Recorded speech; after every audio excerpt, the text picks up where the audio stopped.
नमस्कार, मैं हूं रवि पटेल और आप देख रहे हैं राजधानी अपडेट। 25 मई को अम्बेडकर नगर में मतदान होना है और चुनावी माहौल ने रफ्तार भी पकड़ ली है। गर्मी की लू के साथ साथ चुनावी हवाएं भी तेजी से बह रही हैं।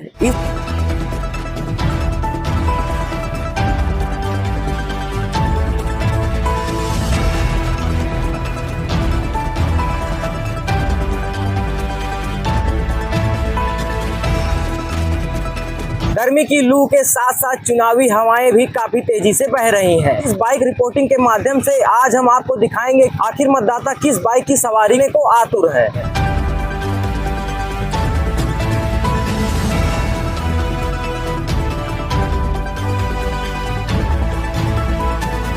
आम जनता लोकसभा चुनाव को लेकर चर्चाएं भी शुरू कर दी हैं।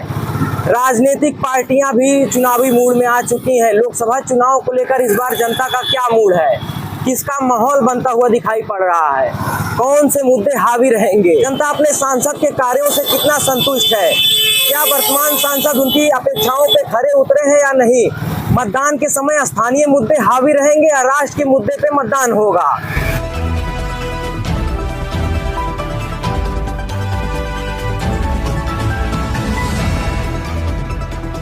कभी अयोध्या जनपद का हिस्सा रहे अम्बेडकर नगर की जनता राम मंदिर प्राण प्रतिष्ठा लोकसभा चुनाव में क्या प्रभाव पड़ेगा, यह जानने के लिए आज हम मौजूद हैं लोकसभा क्षेत्र के अकबरपुर बाजार में और लोगों से जानते हैं कि आखिर लोकसभा चुनाव में उनके क्या माहौल है, कौन से मुद्दे हावी रहेंगे। 25 मई को अम्बेडकर नगर में मतदान होना है, क्या मुद्दे रहेंगे जनता के जो मतदान करने जाएगी जनता। सबसे पहले तो आपका बहुत बहुत धन्यवाद रवि भाई। अम्बेडकर नगर की जनता का इस बार रुझान ये है, महंगाई बेरोजगारी विकास के नाम पे वोट करने जा रही है इंशाल्लाह।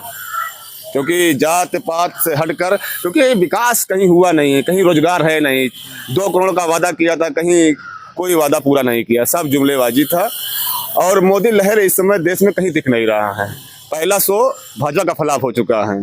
सांसद लल्लू सिंह है अयोध्या से, उन्होंने कहा कि हमारी 400 सीटें पार आती हैं तो हम संशोधन करेंगे संविधान में। बिल्कुल, इनकी मंशा यही है कि संविधान को बदलने का। लल्लू सिंह नहीं, इनके जैसे तमाम नेताओं का बयान आ चुका है कि हम संविधान को बदलेंगे अगर हमारी सीटें 400 आती है। तो जनता इस बार संविधान को बचाने के लिए विकास के नाम पर, रोजगार के नाम पर वोट करने जा रही है। वर्तमान सांसद कितना काम किए, कामकाज किए 5 सालों में, आपको क्या दिखा अम्बेडकर नगर में। ये तो 25 मई को जब वोट पड़ेगा इंशाल्लाह तो जनता बताएगी कि कौन कितना काम किया, कौन कितना समाज के बीच में रहता है, कौन कोरोना काल के समय में था, कौन जब बाढ़ अम्बेडकर नगर में आई थी, कौन उस समय बाढ़ में था, कौन टांडा में जब बाढ़ आई थी उस समय जनता के बीच में कौन था। ये 25 मई को जनता बताएगी इंशाल्लाह। ठीक है। वो कहते हैं, सांसद जी कहते हैं कि अम्बेडकर नगर की सारी समस्याओं को हम जो है सदन में उठाते हैं। उठाते होंगे, उनका उठाते हैं, अपने उठाते हैं, उससे क्या मतलब है। जमीन पे काम दिखना चाहिए ना, जमीन पे कहीं कुछ काम नहीं दिखा है। और जो इनका बजट है ये 4 जून को पता चल जाएगा। इनका पहला शो फ्लॉप हो चुका है। अब कितना बजट इनका है, कितना पैसा कमाएंगे, ये सारा चीजें सामने आ जाएंगी। 4 जून को 150 सीट जीतने जा रही बीजेपी, उससे ज्यादा नहीं जीतेगी। क्या नाम है आप? हमारा नाम मुराद अली है। क्या नाम है आपका? प्रवीण कुमार। पेपर क्या पढ़ रहे हैं? पेपर में ही देख रहे हैं क्या निकला क्या नहीं निकला है। हाँ, क्या शुरू सरकार करने वाली है कि कुछ। 25 मई को यहाँ आपके यहाँ मतदान होना है, तो क्या मुद्दे रहेंगे आपके? आप तो युवा दिख रहे हैं। हाँ, तो किन मुद्दों को लेकर आप मतदान करने जाएंगे? मुद्दा तो हमारा यही है, बेरोजगारी दूर होनी चाहिए और जो तमाम समस्याएं हैं हमारे प्रदेश की वो दूर होनी चाहिए। प्रदेश में समस्या कहाँ है? सब चल रहा है बढ़िया, मोदी योगी जी सब एकदम राममय कर दिए हैं। कहाँ चल रहा है? 80 करोड़ लोग तो अभी ऐसे हैं गरीब जो अभी अनाज पे जी रहे हैं।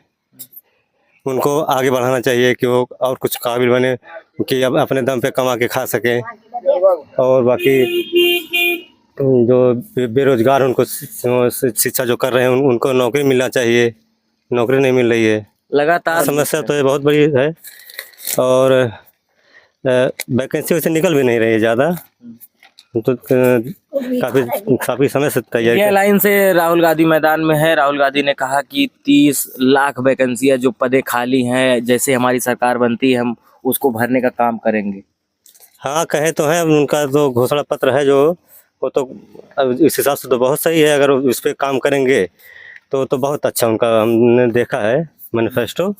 उसमें बहुत सही से उनको जो योजनाएं जितने लिए हैं सब में, इसमें बेरोजगारों के लिए भी है, महिलाओं के लिए भी है, और गरीब जो हैं तबके के उनके लिए भी इसमें बनाया गया है उनका।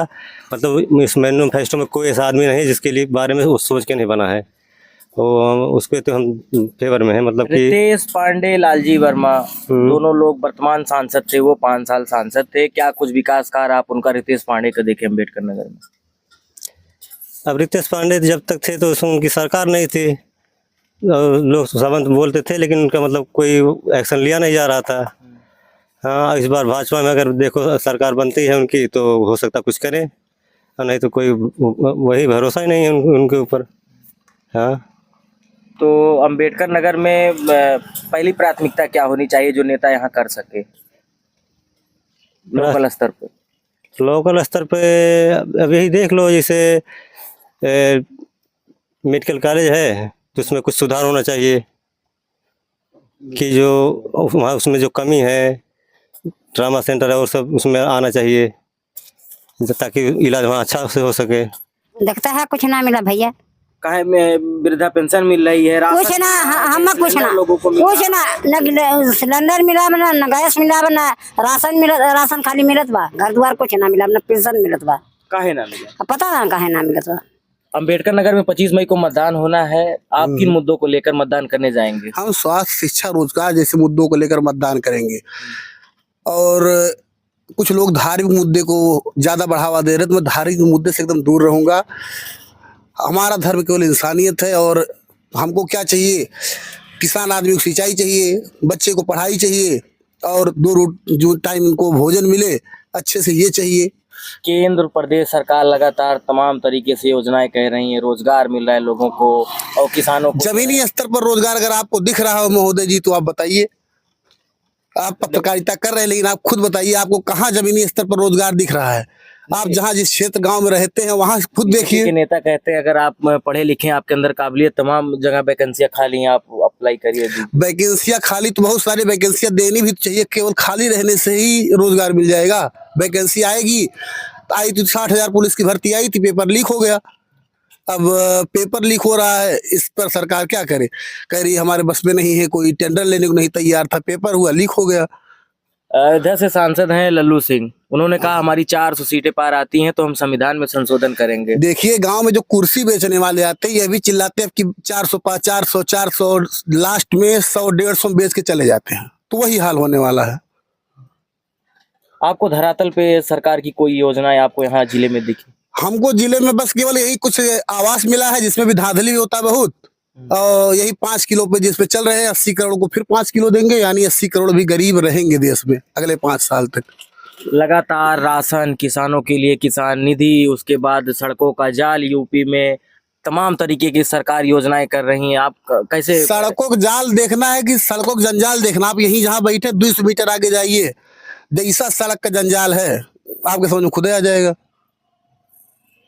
तो क्या लग रहा है आपको इस बार लोकसभा चुनाव में? लोकसभा चुनाव चाहे जो भी होगा, जमीनी स्तर पर काम इस सरकार में 10 साल में नहीं दिखा है। अब आगे देखिए, सरकार बदलेगी तो दिखेगा, नहीं तो फिर 5 किलो तो मिलेगा ही। बीजेपी से होना है क्या है? अरे का छुई दिए हो 23। चलो चलो चलो चलो बना। हाँ यार कैमरा मैन, ये बताइए, रितेश पांडे, लालजी वर्मा दोनों बसपा से अपनी राजनीतिक पारी की शुरुआत किए, आज दोनों लोग आमने सामने हैं। हाँ। तो कौन आपको कितना मजबूत दिख रहा है? देखिए यहाँ से हमको अम्बेडकर नगर की सीट से तो लालजी वर्मा ही मजबूत दिख रहे हैं। हाँ, लड़ाई करेंगे वो। क्यों? पूरा जो है योगी जी कह रहे हैं पूरा राममय हो चुका है पूरा। अरे योगी जी यहाँ अम्बेडकर नगर में वोट देने आएंगे, अम्बेडकर नगर में क्या भाव मैं जान रहा हूँ, यहाँ के निवास हुई योगी, मोदी, बाकी और सब क्या जाने। बाकी मीडिया दिखा रही है 78 सीट पे भाजपा की सरकार है, यूपी 45 आओ, लोकसभा 55 अम्बेडकर नगर में देखो, तब बताओ। अच्छा, जातीय फैट यहाँ कुछ असर करेगा अम्बेडकर? जातीय फैट असर तो करेगा, लेकिन वास्तव में ये करना नहीं चाहिए। जातीय फैट असर नहीं करना चाहिए कहीं। क्या नाम है? हमारा नाम प्रिंस पटेल।